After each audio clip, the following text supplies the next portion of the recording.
Hello and welcome you with World Business Report. I'm Sally Bundock. Also in the programme, the next part in our series on the impact of the changing values of currencies.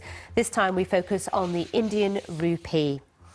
But first, as you've been hearing, the crisis in Egypt is deteriorating rapidly after the country's president and his opponents were given an ultimatum by the army. They asked them to end the political crisis within 48 hours or the army will intervene. The statement was met with cheers from tens of thousands of people who took to the streets calling for President Morsi, who was only elected last year, to go. A critical part of the problem is his failure to resolve the country's worsening economic situation, sending it into freefall. For more, I'm joined by Mahmoud Youssef, a former oil trader and former owner of Mirror Oil, which closed down 6 years ago. Thanks for being on the programme. Give us your take on where the economy is at. Well, if the Muslim Brotherhood government continues for another year, there will be no economy in Egypt. Everything will be in ruins. The country has suffered in the year more than we can ever imagine. Egypt's economy is based on a number of factors. One of them is the tourism, which is about 20% of the GDP of the country.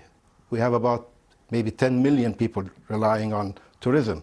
They have successfully destroyed it. It's not completely destroyed, is it? You mean specific parts of the tourism industry? I mean, you now get the people that are prepared to pay £20, £30 a night in a five-star hotel. You have people going to the Red Sea, but people forget that Egypt is a country of culture, of history. We have ancient Egyptian history. The pyramids and the Sphinx are the dreams of people. A cruise in the Nile is a dream of people. You see now the river boats in the Nile, in Luxor and Aswan, idle.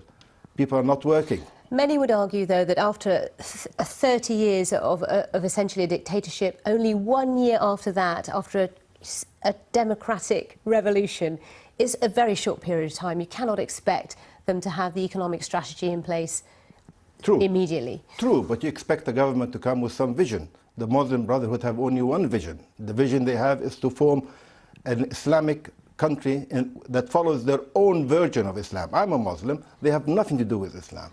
But they have no vision. Without a vision, how can you develop anything? So where do we go from here? Because clearly the army is trying to take some kind of control and force politicians to sort things out. But the political mess is a mess, isn't it? There isn't really an alternative, is there, to Morsi? Of course there is. I mean, the army is not trying to take a political role. The army is trying to defend the people. The people in Egypt love their army. The army has always been for the people. We don't have an army that is...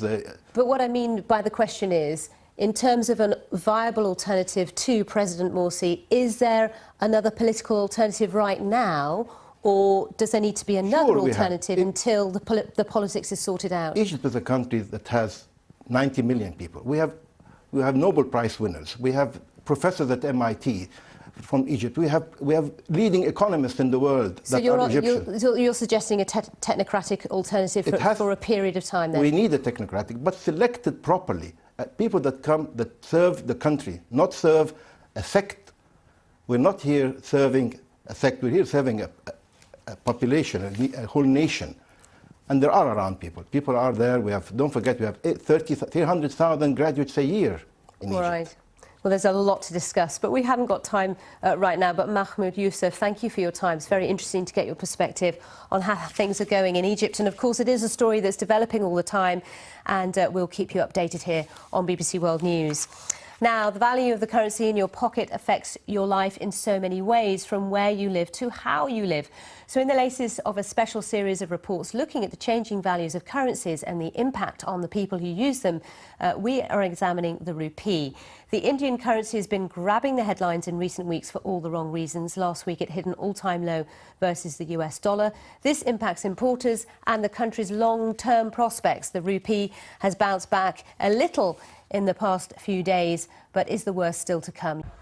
Now, markets in Asia are mixed today. Some are doing well on the back of the news out of the US and Europe as far as manufacturing is going. This sort of offset the weakness we saw in China earlier this week. Let's go to our Asia Business Hub and speak to Rico Hizon, who's in Singapore. Nice to see you, Rico.